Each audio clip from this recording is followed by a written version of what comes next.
Oi. Vamos só testar o som aqui.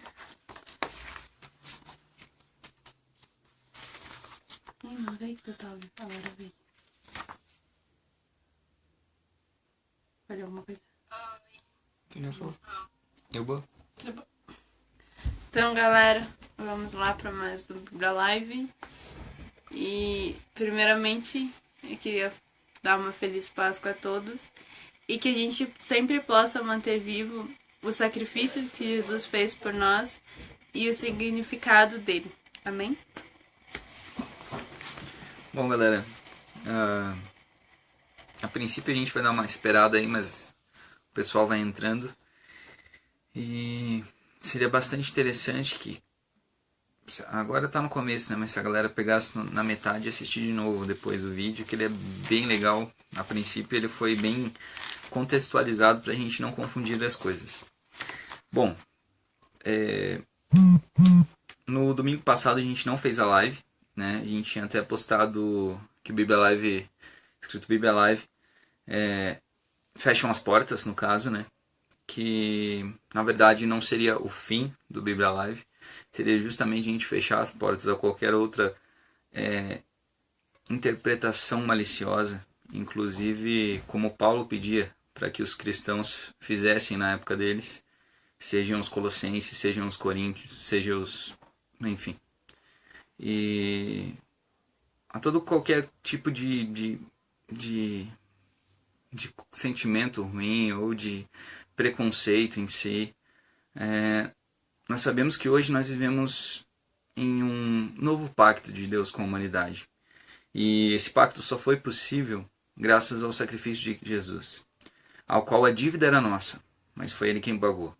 E para deixar uma reflexão, apesar do contexto dessa pequena passagem, já que a Daís deu uma feliz Páscoa para a gente, para o pessoal, eu gostaria que, para aproveitar e para comemorar legal essa Páscoa, que é claro que a gente lesse as cartas inteiras, para não ficar nada fora do contexto, mas que prestássemos atenção em um versículo em que Paulo falou aos Coríntios, na sua primeira carta, no capítulo 5, versículo 7. Livrem-se do fermento velho, para que sejam massa nova e sem fermento, como realmente são, pois Cristo, nosso Cordeiro Pascal, foi sacrificado. Bom, entre isso ele coloca alguns ajustes dentro da igreja, onde eles sabiam que as pessoas estavam incluindo outras coisas as quais não eram o evangelho. E é justamente com essa introdução que eu quero dizer qual foi a nossa verdadeira Páscoa. Bom, para não entrar nesse assunto que não vai ser o assunto em si da Bíblia Live de hoje, nós devemos olhar um pouquinho mais para o que foi a Páscoa, o que Deus pediu que as pessoas fizessem na Páscoa, ou por que se comemorar a Páscoa. Então eu creio que você vai ter essa resposta melhor em Êxodo, no capítulo 12, onde os israelitas comemoravam a libertação do Egito, né? Então ali a gente vai conseguir encontrar melhor respostas para isso. E, enfim, e dentre alguns pensadores e teólogos, ou no caso cristãos que fazem comentários e vídeos de hoje em dia, eles também vão dar várias explicações, principalmente porque a gente está perto dessa data. E alguns um pouquinho mais ferrenhos em suas ideias vão criticar um pouquinho esse costume das pessoas e que as pessoas têm, seja em dar chocolates e associar o coelhinho da Páscoa. Vai ter gente que vai falar sobre que tinha um deus coelho, blá blá blá, qualquer coisa parecida. Mas enfim, nós não queremos criticar o dar chocolates, se presentear, mas nós queremos abrir os olhos realmente para o verdadeiro significado. E não quer dizer que você não possa dar seu chocolate. Eu não vim dizer aqui para você o que você pode ou você não pode fazer, porque você já é bem grandinho. E se você é um cristão, eu creio que você seja templo do Espírito Santo e tem o Espírito Santo habitando dentro de você. E assim como Jesus falou, ele é o conselheiro. Então é ele quem vai falar as coisas para você e não eu. Beleza? Algumas passagens, algumas coisas nós vamos analisar. O Bíblia Live de hoje, o tema principal dele seria o preço da liberdade versus o valor da liberdade. Bom, quando nós falamos em preço e valor, apesar de parecer coisas parecidas, elas se diferem um pouco em cada coisa. para não fugir do contexto bíblico, nós vamos citar alguns exemplos e algumas coisas que Jesus falou e o que Jesus e o que aconteceram com Jesus nesse tempo. De fato, provavelmente vocês estejam esperando a gente falar da condenação de Jesus, da traição de Jesus. A gente vai passar bem por cima dela e vamos comentar algumas outras coisas que eu acho que talvez seja melhor a gente notar agora, porque pregações desse tipo vocês vão achar de um monte na internet. Então, nada melhor do que a gente citar a própria Bíblia.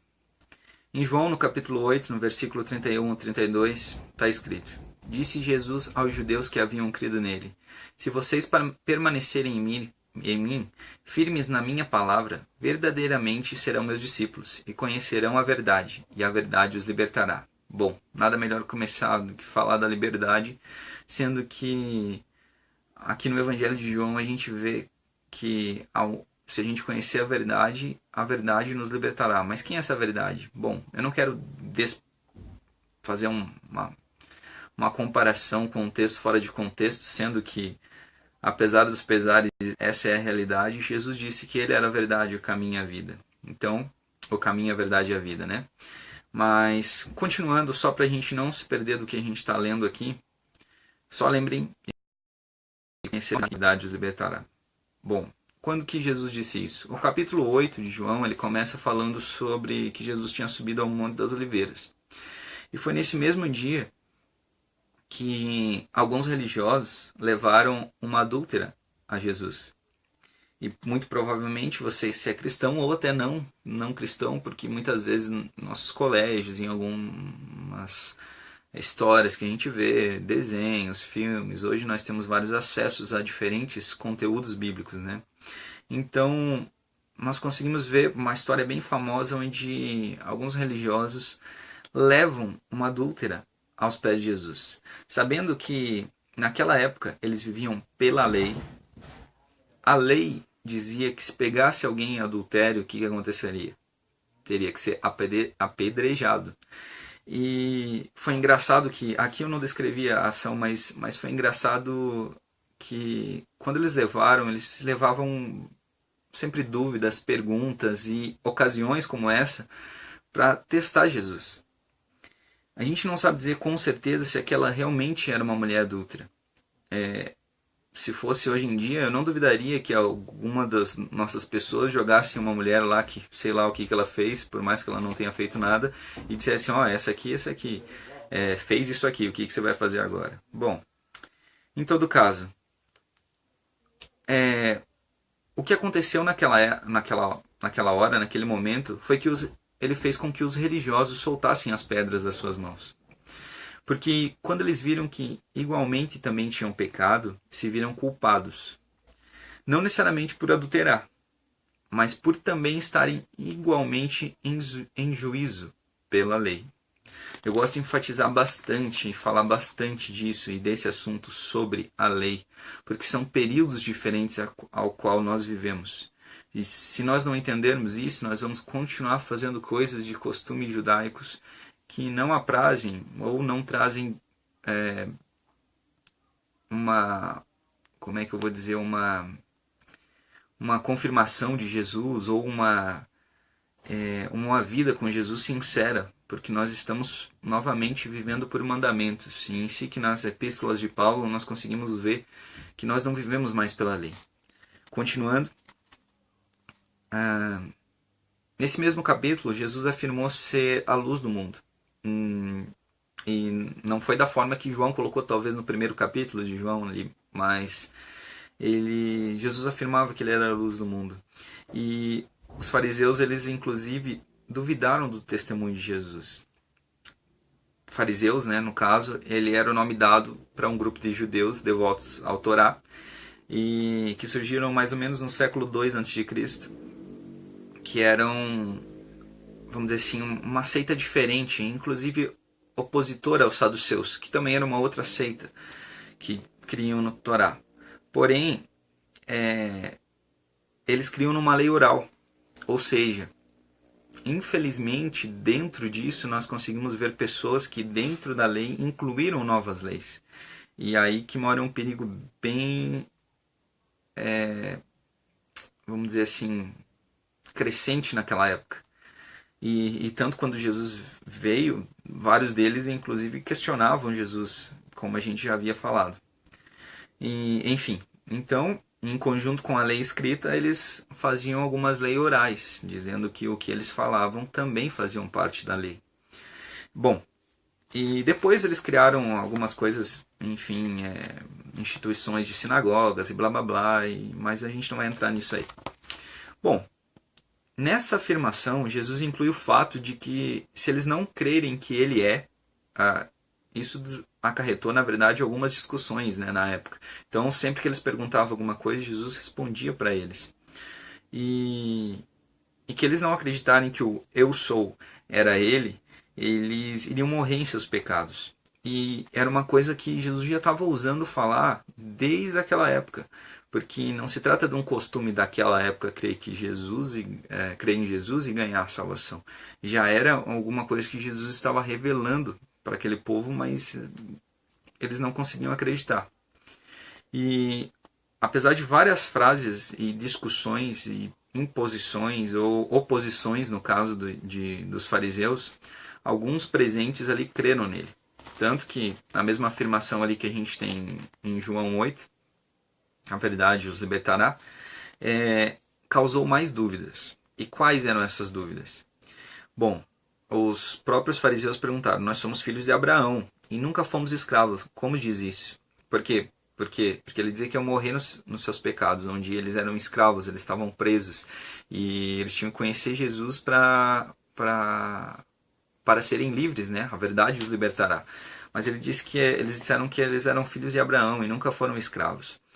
E como, né, que Jesus está falando isso aí? Então, no versículo 34, Jesus diz que todo que vive pecando é escravo do pecado e faz uma analogia com a escravidão. E eu não sei se vocês lembram da epístola de Paulo que nós lemos, onde ele também escreveu sobre a diferença em ser escravo e em ser livre, né? Ele coloca um exemplo que o escravo ele trabalha para obter recompensa. E ele dava, se eu não me engano, até um exemplo sobre paternidade em si, né? Então, o escravo ele servia justamente para ele ter a recompensa, para ele ter a comida na mesa e tal. E o filho em si não, né? Até ele faz algumas comparações entre os filhos verdadeiramente filhos, né? Que aceitavam a sua posição como filhos, e os filhos da escrava, que trabalhavam somente pela recompensa, né? Nós demos um exemplo no Bíblia passado sobre o mecânico, né?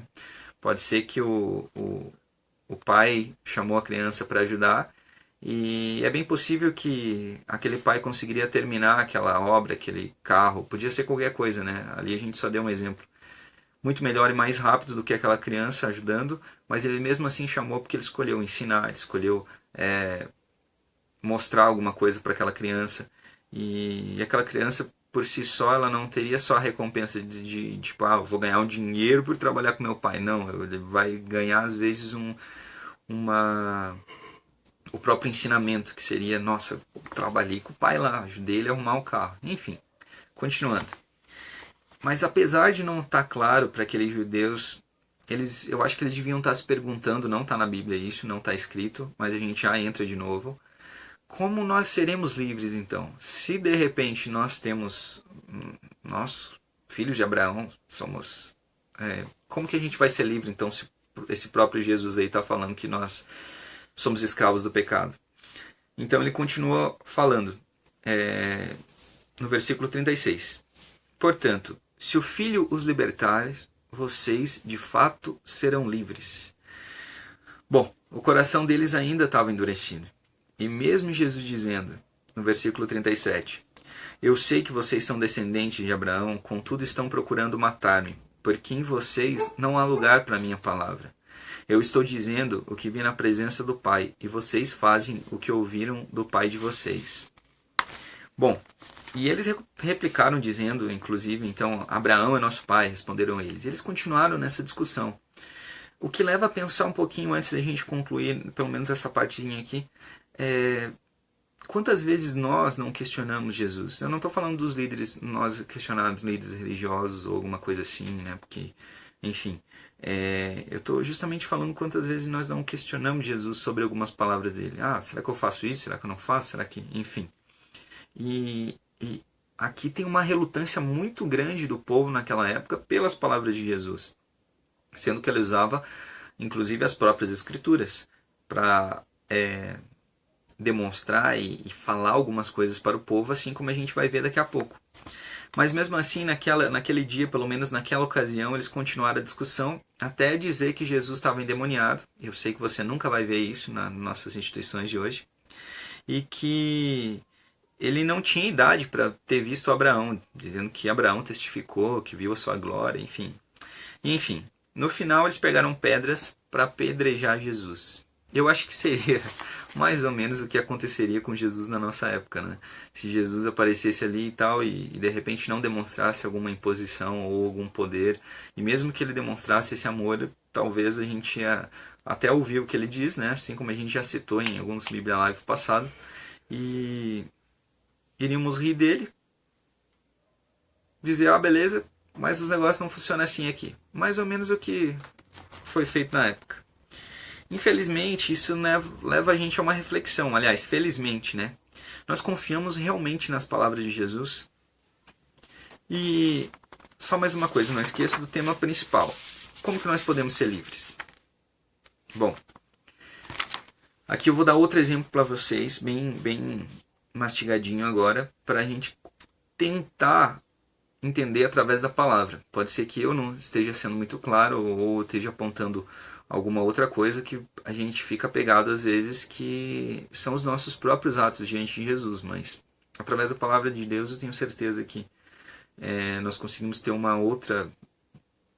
outro olhar para algumas situações que já aconteceram no passado, e eu creio que a gente pode usar isso para não acontecerem de novo agora. Então em Lucas, no capítulo 4, no versículo 17, aconteceu algo curioso. Jesus ia nos sábados e pregava nas sinagogas, e no versículo 17 fala assim: foi-lhe entregue o livro do profeta Isaías, abriu-o e encontrou o lugar onde está escrito: o Espírito do Senhor está sobre mim, porque ele me ungiu para pregar boas novas aos pobres. Ele me enviou para proclamar liberdade aos presos e recuperação da vista aos cegos, para libertar os oprimidos e proclamar o ano da graça do Senhor. Então ele fechou o livro, devolveu ao assistente e assentou-se. Na sinagoga todos tinham os olhos fitos nele. E ele começou a dizer-lhes: hoje se cumpriu a escritura que vocês acabaram de ouvir. Todos falavam bem dele e estavam admirados com as palavras de graça que saíam de seus lábios, mas perguntaram: não é esse o filho de José?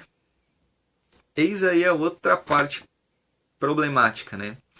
Então Jesus deu uma revelação muito legal para eles naquela hora.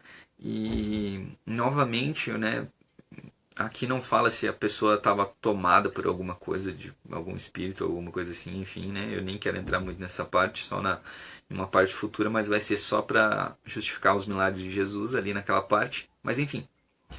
Mas sempre teve aquela dúvida: mas esse aí não é o filho de José? Só pensando agora, abrindo um pouquinho o parênteses. Esse aí não é o filho de Maria? Não é o vindo de mulher isso aí? Esse menino eu conheço. E Jesus até tentou depois falar para eles sobre uma coisa onde os profetas não eram reconhecidos nos seus próprios lugares, mas a gente nem vai estender muito a isso, porque senão vai ficar muito comprido. Mas aí vocês já notam realmente mais uma dúvida que, por exemplo, uma pessoa coloca e às vezes também entra no nosso coração, onde você vai dizer assim: ué, mas esse Jesus foi nascido ali de homem, como é que vai dizer que ele é Deus? Ou como é que ele vai dizer que ele é uma divindade, ou que é filho de Deus, ou que o Pai testifica dele? Como é que ele está dizendo essas coisas? Enfim, continuando. O povo continuava a duvidar de Jesus. Nessa ocasião, a própria Bíblia descreve como foi. O que aconteceu nesse dia? No versículo 29 fala que eles levantaram-se, expulsaram-no da cidade e o levaram até o topo da colina, sobre a qual fora construída a cidade, a fim de atirá-lo precipício abaixo. E eu acho que é mais ou menos isso que A gente só não faz isso realmente porque a gente vai ser preso. Mas, por exemplo, muitas pessoas fazem isso com pessoas que de repente só expõem as suas ideias ou expõem as suas dúvidas. Lembra quando você estava na escola e às vezes tinha aquela professora muito braba e você tinha até medo de perguntar para ela porque ela ia te dar uma patada violenta? Era mais ou menos nesse caso. Então, tipo, se de repente acontecesse de aparecer uma nova ideia, ou nem precisa ser uma nova ideia, mas uma interpretação que seja plausível para alguma coisa em que vocês consideram, se não fizer vai morrer, se não fizer vai pro inferno, se não fizer, blá, blá, blá, sabe o robozinho? Enfim, onde a gente não aceita e acaba excluindo essa pessoa do grupo, ou alguma coisa nesse sentido, mas deu para entender, né? Enfim, Jesus sendo Jesus, o que aconteceu no versículo 30? Aconteceu que mas Jesus passou entre eles e retirou-se. Não era chegada a hora dele. E Jesus tinha muitos poderes e conferia poderes às pessoas, principalmente aos apóstolos, sendo que foi ele que deu poder para eles expulsarem demônios e curarem, né? Mas enfim, isso foi bem no começo, né? Mas continuando, vamos ver até onde vai essa nossa religiosidade perversa, né? Onde a gente não aceita um sacrifício agradável a Deus, que foi o próprio sacrifício que de fato a gente não merece, o sacrifício de Jesus. Mas continuando, na sequência do Evangelho de Lucas, né, Jesus desce a Cafarnaum e diz que no sábado, né, ele estava pregando de novo e com autoridade ele pregava e o povo olhava e dizia, nossa, mas que legal, né? Enfim. E de repente, na sinagoga havia um homem possesso de um demônio, isso está no versículo 33, né? E de um espírito imundo. Ele gritou com toda a força, que queres conosco, Jesus de Nazaré? Vieste para nos destruir? Sei quem tu és, o Santo de Deus. Jesus o repreendeu e disse, cale-se e saia dele. Então o demônio jogou o homem no chão diante de todos e saiu dele sem o ferir. Todos ficaram admirados e diziam uns aos outros, que palavra é esta? Até aos espíritos imundos ele dá ordens com autoridade e poder e eles saem. Bom, aqui talvez seja uma das partes onde pregadores ou até mesmo em algumas instituições, igual eu costumo falar, as pessoas mostram talvez um poder que de uma outra forma, mas enfim, aqui a palavra descreve cada ato que aconteceu dentro daquilo ali, do que aconteceu ali. E eu não vou adicionar nenhuma palavra aqui, mas nós conseguimos ver, e não quero citar outros versículos bíblicos, mas pelo poder que havia em Jesus, sendo que dentro da humanidade caída, ele tinha esse poder dentro desses acontecimentos, né? Então, Jesus continuou fazendo milagres, indo a outras cidades, e seguindo o mesmo evangelho de Lucas, no capítulo 6, a partir do versículo 6, nós conseguimos ver outra coisa que a religiosidade dá uma implicada, sabe? Vamos continuar então. No outro sábado, ele entrou na sinagoga e começou a ensinar. Estava ali um homem cuja mão direita era atrofiada. Os fariseus e os mestres da lei estavam procurando um motivo para acusar Jesus. Por isso, observavam atentamente para ver se ele irá curá-lo no sábado. Mas Jesus sabia o que eles estavam pensando e disse ao homem da mão atrofiada, levante-se e venha para o meio. Ele se levantou e foi. Jesus lhes disse, eu pergunto, o que é permitido fazer no sábado, o bem ou o mal? Salvar a vida ou destruí-la? Então olhou para todos que estavam à sua volta e disse ao homem, estende a mão. Ele estendeu e ela foi restaurada. Mas eles ficaram furiosos e começaram a discutir entre si o que poderiam fazer contra Jesus. Bom, mais uma vez nós conseguimos ver o que essa religiosidade horrível estava tentando fazer com Jesus naquela época, naquela hora, naquele momento. Eles tentavam achar alguma coisa em Jesus porque eles pudessem culpar, apedrejá-lo, fazer qualquer coisa em que eles pudessem tirar a vida dele. Tanto que ali, como a gente leu antes, né, Jesus fala, vocês estão procurando me matar, né? Mas enfim.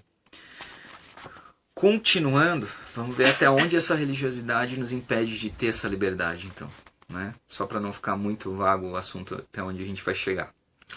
Então, Jesus, após instituir o apostolado dos 12, ele continuou pregando, pregou as bem-aventuranças, ensinou a gente a amar os inimigos, falou sobre o julgamento, sobre a árvore e seus frutos. Inclusive, quero parafrasear e deixar uma pequena parte aqui onde fala assim: o homem bom tira coisas boas do tesouro que está em seu coração, e um homem mau tira coisas más do mal que está em seu coração, porque a sua boca fala do que está cheio o coração. Vocês podem reler o contexto dessa parte aí, e ela vai estar bem nesse sentido mesmo do que estava escrito aí. E eu sei que muitas vezes nós somos falhos e nós erramos e nós falamos coisas que não devemos, mas que nós prestemos atenção um pouco no que Jesus nos ensinava. E vamos parar um pouquinho para refletir. A gente não acabou ainda o vídeo, não vai demorar um pouquinho, mas será que essa liberdade não está em fazer a vontade de Jesus? Tá, vamos continuar então. Onde devemos construir nossas casas, né? Foi o que ele ensinou pra gente. Ele nos ensinou a lavar os pés uns dos outros, apesar de a gente fazer isso só como um costume religioso, né? Porque aparentemente parece que a gente não consegue mais lavar os pés uns dos outros. Apesar de ele dar o exemplo prático, né, físico ali, de lavar um pé um do outro, nós não conseguimos fazer isso nem batendo a mãozinha nas costas do nosso amigo. Bom, nos deu vários exemplos, né, ilustrações, como o semeador que saiu para semear, a luz do candeeiro, e, enfim, Jesus acalmou até tempestades, ele ressuscitou pessoas, ele alimentava multidões, ele inclusive nos ensinou a orar. Então, antes da gente entender qual que foi esse sacrifício pascal, qual que foi esse cordeiro, nós temos que atribuir algumas coisas a ele. E realmente foram muitas coisas que ele nos ensinou. E ele ter colocado 2 mandamentos, eu creio que tudo que ele ensinou fecha naqueles mandamentos, sabe? Então não é uma coisa separada e não é uma coisa fácil de se fazer, mas é uma coisa de que quem o ama vai tentar cumprir isso. Não como forma religiosa de dizer eu faço, você não faz, ou eu faço melhor e você faz pior, mas justamente para levar a reflexão. Sabe, igual nós tínhamos comentado do Billy Graham, por exemplo, talvez a maior intenção dele justamente era fazer com que as pessoas seguissem a Jesus e não a ele, né? Não é postar uma frase dele ou, né, citar as frases dele, mas é justamente a gente conseguir olhar para a cruz. Bom, continuando então. Mas se nós continuarmos sem essa nossa resposta, como nós seremos livres? Vamos analisar algumas palavras então que Jesus nos deixou. Em Lucas 11, no versículo 33, fala: ninguém acende uma candeia e a coloca num lugar onde fique escondida ou debaixo de uma vasilha. Ao contrário, coloca-a no lugar apropriado, para que os que entram possam ver a luz. Os olhos são a candeia do corpo. Quando os olhos forem bons, igualmente todo o corpo estará cheio de luz. Mas quando forem maus, igualmente o corpo estará cheio de trevas. Portanto, cuidado para que a luz que está em seu interior não sejam trevas. Logo, se todo o seu corpo estiver cheio de luz e nenhuma parte dele estiver em trevas, estará completamente iluminado, como quando a luz de uma candeia brilha sobre você. Bom, eu não vou comparar com o tempo que as pessoas entravam no templo e ficavam exalando a luz de Deus ou daquele momento, porque não é essa a questão. A questão é que hoje a gente vive sobre um novo pacto. Um pacto de que foi pago sim com sangue, foi pago com o sacrifício de Jesus, foi a nossa dívida, foram os nossos pecados, foram a consequência daquelas chicotadas, daquela coroa de espinhos, daquela dor, daquele sofrimento que ele teve, era o nosso julgamento. E tão certo quanto isso, o ladrão da cruz olhou para o lado e disse, repreendendo o outro bandido lá, falou: ô amigo, o que você está fazendo aí, meu amigo? Nós somos culpados pelo crime que cometemos, mas este aí é inocente. Bom, continuando, não é esse o papo, mas só para dar uma contextualizada nesse assunto, porque às vezes quando a gente fala em luz, a gente fala em sal, a gente fala em alguns versículos, as pessoas ficam meio perdidas, dependendo do que eu tenho que fazer. Então, agora eu vou ter que fazer um sopão pra galera aí. Pô, vai ser muito legal. Graças talvez a essas obras as pessoas olhem e digam, pô, graças a Deus que hoje eu tenho que comer. Mas se trata de não fazer, mas ser. O ser já vai revelar o fazer. Continuando então, deixa eu só dar uma olhadinha aqui. No versículo 37, nós vamos ler bastante partes aqui, agora já está na parte final, mas para conseguir compreender. Tendo terminado de falar, um fariseu o convidou para comer com ele. Então Jesus foi e reclinou-se à mesa. Mas o fariseu, notando que Jesus não se lavara cerimonialmente antes da refeição, ficou surpreso. Então o Senhor lhe disse: Vocês, fariseus, limpam o exterior do copo e do prato, mas interiormente estão cheios de ganância e de maldade.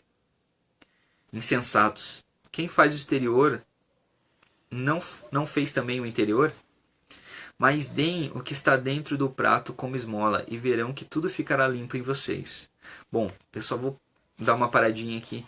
Às vezes essa parte ela fica meio difícil de a gente notar, mas pelos costumes da época, inclusive das pessoas acharem que umas eram puras e outras impuras, e eu não quero dizer que isso aconteça nos nossos dias, né? Mas, enfim, continuando, fica um pouquinho difícil a gente entender se a gente não lê realmente todo o texto. Então, no versículo 42 ele começa a falar sobre o que era esse... Nossa, como é que surgiu uma esmola ali de dentro agora? O que é isso? Enfim, então ele continua. E aqui surge uma coisa de, eu não digo acusação, mas eu digo juízo. E quando eu falo de juízo, é porque se nós estávamos justificados pela lei, nós vamos pagar com a lei. Nós vamos ter que viver pela lei e pagar com ela. Mas essa seria a lei daquela época.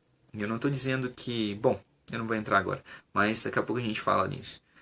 Então, continuando no versículo 42, ele fala: Ai de vocês, fariseus, porque dão a Deus o dízimo da hortelã, da arruda e de toda a sorte de hortaliças, mas desprezam a justiça e o amor de Deus. Vocês deviam praticar essas coisas, sem deixar de fazer aquelas. Essa, de fato, não é uma ordenança de Jesus para que hoje nós continuássemos dizimando. Às vezes depende da nossa interpretação sobre o que é o dízimo, né? E eu sei que eu falo para pessoas de diferentes instituições.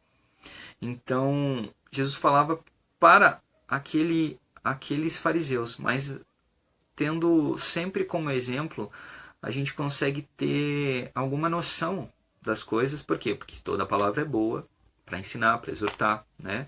Então nós conseguimos ter algumas ideias de repente, pessoas que faziam algumas coisas boas, mas não cumpriam toda a lei. Ou faziam parte da lei e não cumpriam toda. E ele continua no versículo 43.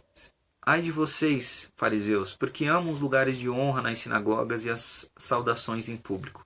E aí sim, a gente começa a verificar e olhar um pouco mais do nosso contexto.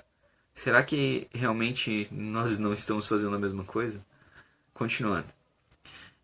Lógico que sempre vai ter a discussão se o lugar onde a gente deve adorar é na sinagoga, se é nisso aqui, se é naquilo ali. Mas enfim, continuando. E ele continua. Ai de vocês, porque são como os túmulos que não são vistos, por sobre os quais os homens andam sem o saber. Um dos peritos da lei lhe respondeu: Mestre, quando diz essas coisas, insulta também a nós. Bom, aqui deixa eu abrir outro parênteses. Até parece como se fosse alguém que realmente estudasse, traduzisse, fizesse alguma coisa assim, dizendo: olha, você está falando disso, mas você está insultando a gente também. E Jesus responde a eles também, falando assim: Quanto a vocês, peritos na lei, disse Jesus, ai de vocês também, porque sobrecarregam os homens com fardos que dificilmente eles podem carregar, e vocês mesmos não levantam nenhum dedo para ajudá-los. Bom, aqui a gente já consegue ver realmente mais ou menos como está a situação do mundo hoje em dia. Não é necessariamente só aqui, só o Dudu que fala e não ajuda ninguém. Não, é a situação do mundo inteiro.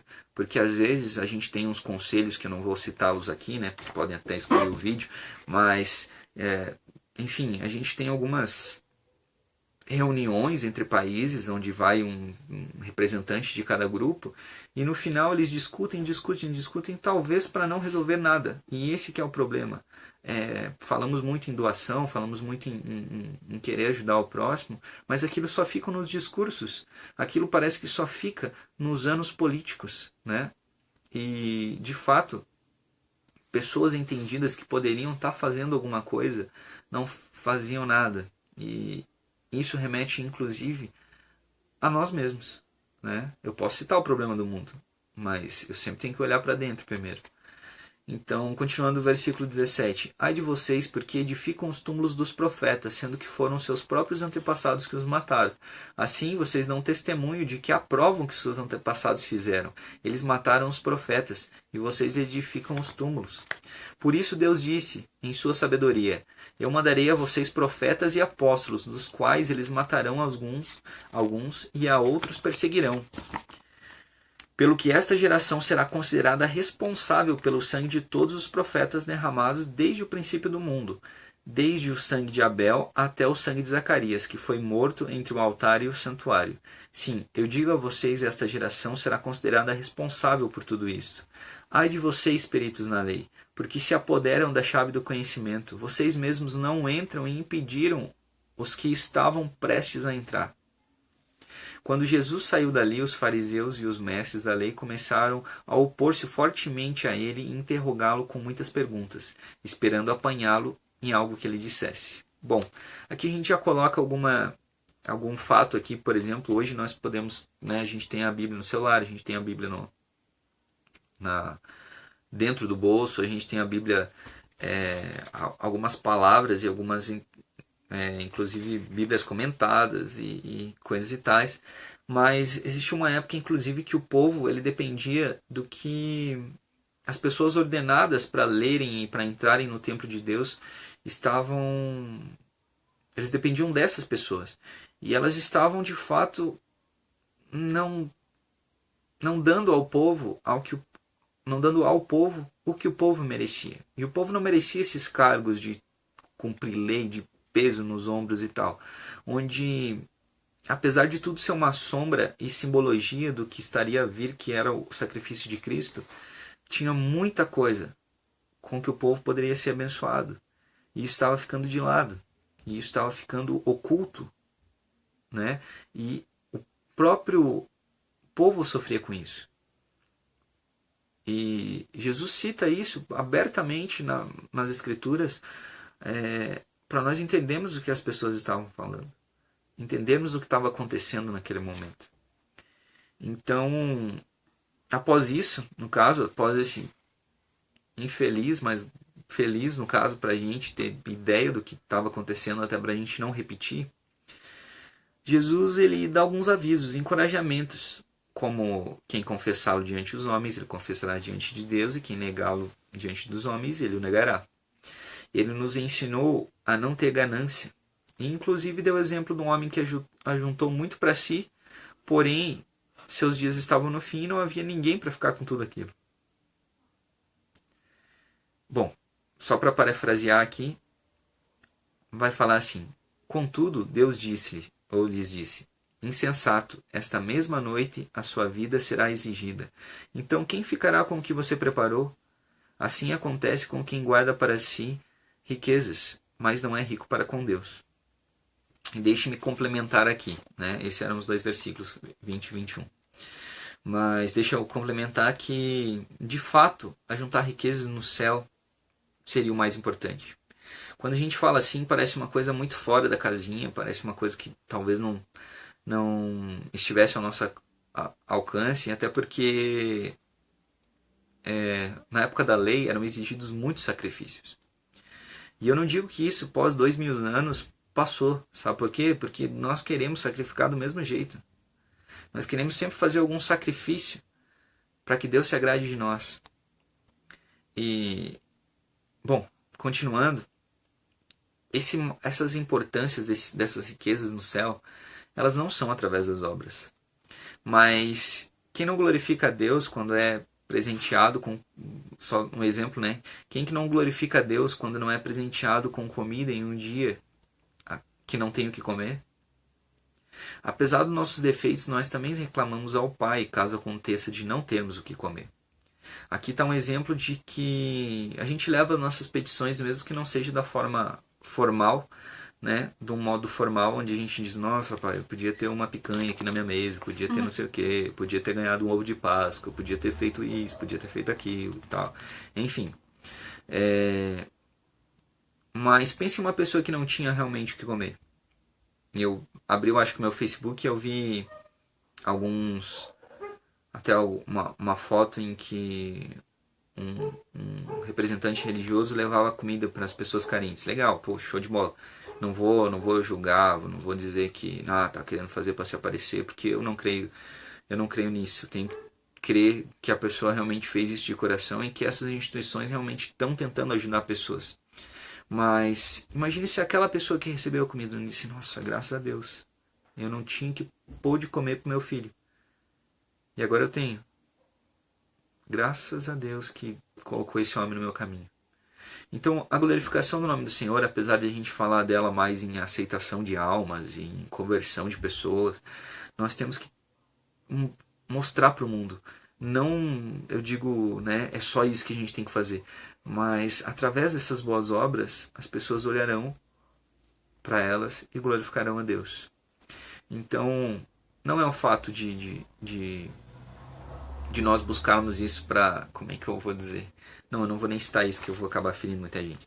Mas o fato principal é nós sermos cristãos. É nós agirmos como Jesus. Eu não sei se a gente vai conseguir, de repente, multiplicar peixes daquele tamanho para aquela população. Eu creio que se a gente tiver fé, a gente consegue, mas não é esse o ponto. Por que Jesus fez aquilo? Realmente não podia deixar uns morrer? Nossa, ia ser muito mais fácil. Paulo vem corrigir as pessoas, inclusive nisso, no dia da ceia, não é? Tem muitos que entre vocês dormem, estão doentes, porque no dia da ceia, vocês vão lá, em vez de comerem nas suas casas e irem lá participar, vocês vão lá e enchem o bucho. Vocês vão lá e tomam toda a bebida. E quem mora mais longe, chega depois, não tem o que comer. Bom, você pode interpretar isso como você quiser. Na verdade, eu só estou querendo dizer o que eu creio que Jesus passou para mim, no meu coração. Obviamente, né, não com essas palavras, né? Estou tentando simplificar, porque parece que cada vez que a gente diz analise o homem se a si mesmo, parece que fica aquele julgamento. Será que eu posso comer disso? Será que eu não posso comer disso? Será que eu não posso comer disso? Enfim. Bom, para a gente não entrar nisso e continuar no que a gente estava pregando, ele fala do tesouro, que seria ali onde está o seu coração. E é interessante que nós vemos outras passagens onde a gente vê que nós não podemos comprar o reino de Deus. E que até nos é revelado que o reino de Deus está entre nós, ou dentro de nós. Né? Essa palavrinha até com 2 significados soa muito bem. E na verdade ela fica num contexto muito legal. Então, após isso, né, após esses acontecimentos que a gente falou até agora, a gente vê a traição, a acusação, o julgamento, o povo gritando crucifica-o, né? Ele ser morto, entregar o seu espírito, e do alto da cruz ele ainda dá o brado de vitória, igual nós costumamos falar, está consumado. A obra salvífica que ele estava pregando na cruz, as maldições a qual a gente desenterra e fica loqueando, pelo amor de Deus, foram todas cravadas na cruz. Inclusive ele se fez maldito, pela própria lei falava que maldito seria aquele que fosse colocado no madeiro, e ele foi. Mas enfim, continuando, dentre os estudos que nós fizemos nos outros Bíblia Live, a gente tem apontado a diferença entre a lei e a graça, que não são conjuntas, mas separadas. Paulo, nas suas cartas, deixa isso bem claro. E em uma delas, ele fala sobre a liberdade, onde diz em Gálatas, no capítulo 5, foi para a liberdade que Cristo nos libertou. Portanto, permaneçam firmes e não se deixem submeter novamente a um jugo de escravidão. Pode ler o capítulo inteiro se quiser, mas isso quer dizer exatamente isso. Continuando, Lá no versículo 3 ele fala: cuidado. Irmãos, vocês foram chamados para a liberdade, mas não usem a liberdade para dar ocasião à vontade da carne. Ao contrário, sirvam uns aos outros mediante o amor. Bom, nós não poderíamos falar, né, de não deixar de falar do amor em si, que todas essas correções, todas essas questões que Jesus colocava eram em amor, era para abrir os olhos dos cegos. De certeza que existiriam pessoas que iam rejeitar, até mesmo por causa da palavra, né? A pedra que foi rejeitada, né, pelos religiosos daquela época, e, enfim, tudo que estava descrito e tudo que era sombra do passado agora nos tornou luz, nos tornou revelado através de Jesus Cristo, seu sacrifício. Ele ressuscitou, sim, ele ressuscitou. Ele ficou uns 40 dias com os discípulos, ensinou para eles e foi levado aos céus, onde eles olharam e daqui a pouco uma nuvem cobriu e eles não conseguiram mais ver. Sim, foi exatamente isso que aconteceu, ou que a Bíblia nos descreve. Né? E para nós que de repente não acreditamos nisso, ou eu digo para você que não acredita nisso, porque nós acreditamos, pense um pouquinho. Eu não quero que a gente entre em discussões teológicas ou pragmáticas sobre alguma coisa, enfim. Até porque a gente nem tenta colocar muita coisa de